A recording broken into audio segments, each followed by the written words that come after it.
ముందే Karimnagar medical college ప్రకటించడంతో పాటుగా కరీంనగర్ ప్రభుత్వ ఆసుపత్రిని నిమ్స్ ఆసుపత్రి చేస్తామని ప్రకటించిన గౌరవ ముఖ్యమంత్రి గారు సరిగ్గా ఇయ్యాలడికి 3 ఏళ్ళు అవుతా ఉంది. 2011లో యువజన నాయకుడిగా ఉన్న నేను ఎంపీగా ఎన్నికైన తర్వాత నా పోరాటమేమో మగాడిలాగా అనిపించింది. ఇవాళ నువ్వు ముఖ్యమంత్రి కాగానేమో నా పోరాటం మన హోమం సృష్టించే దాని లెక్క కనబడుతూ ఉందని అడుగుతా ఉన్నా. మెడికల్ కాలేజ్ వస్తే ఇక్కడే వస్తుంది.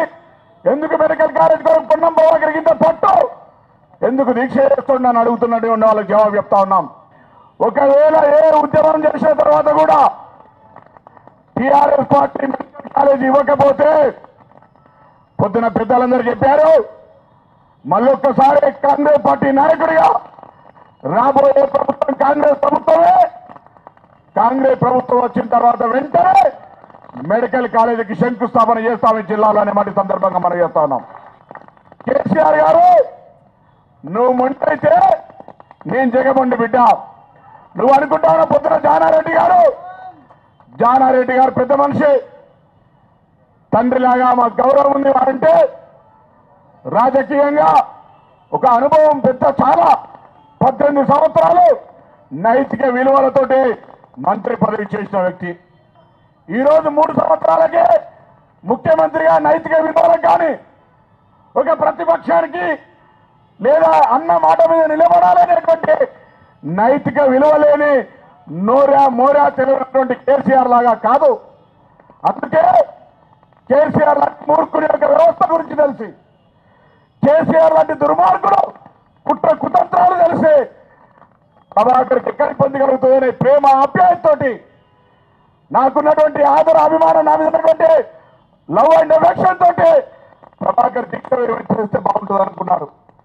కానీ యావత్ జిల్లా కాంగ్రెస్ ఒక ధైర్యంగా నిల్చున్న తర్వాత నిరాహార దీక్ష మధ్యలో వదిలేదు లేదు. మా తల్లి ఇక్కడికి వచ్చింది ధైర్యం చెప్పడానికి.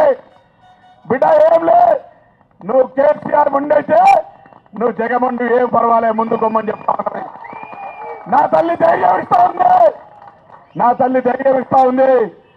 కేసీఆర్, ఈటల రాజేందర్, కేటీఆర్ నా ముండితనం తెలుసు మీకు. జాగ్రత్త, మీ ఒకటే చెప్తా ఉన్నా. ఇయ్యాల కూడా బేషిజాల కోకండి. రాజకీయాల పట్టింపులు ఉన్నాయి, ప్రతిపక్షం కొట్లాడుతుంది. అట్లా ఒకవేళ బేషిజాలు పట్టింపులే ఉంటే నువ్వు టీఆర్ఎస్ కొట్లాడుతున్నావు తెలంగాణ, కానీ మేము నిన్ను ముట్టి మిగేదని పంపేది ఉండే. కానీ అట్లా చేయలే. దాని ఆవశ్యకతను గుర్తించడం మా బాధ్యతగా భావించడం. ఆనాడు తెలంగాణ ఎయిర్పోర్ట్లో మా పాత్రను చూపెట్టాం. బిడ్డ ఇక చూసుకుందాం. ఎక్కడి నుంచైతే కరీంనగర్ నుంచే నీ పతాకం ఎగిరిందో బిడ్డ ఇక్కడ నుంచి కింద పడేస్తామనే మాట సందర్భంగా మనం చేస్తా ఉన్నాం. చంద్రశేఖరరావు పాత రూపంలోకి వస్తా అంటే పాప చందుర్తోళ్ళు, మేడ్పల్లి, కతలాపురోళ్ళు, సిరిసిల్ల ప్రాంతం వాళ్ళు, జైత్యాల ప్రాంతం వాళ్ళు భయపడతారు. మళ్ళా మస్కట్ దుబాయ్ చంద్రశేఖర్ అన్న మళ్ళా వస్తాడా అని. చంద్రశేఖరరావు ఏమంటుండంటే నేను మళ్ళా పాత చంద్రశేఖర్ లెక్క తిరుగుతా అంటే దుబాయ్ పైరవి కారుగా దుబాయ్ శేఖర్ అన్నగా మళ్ళా వస్తాడేమో ఇంత వాళ్ళగా అనుకుంటూ ఉన్నారా.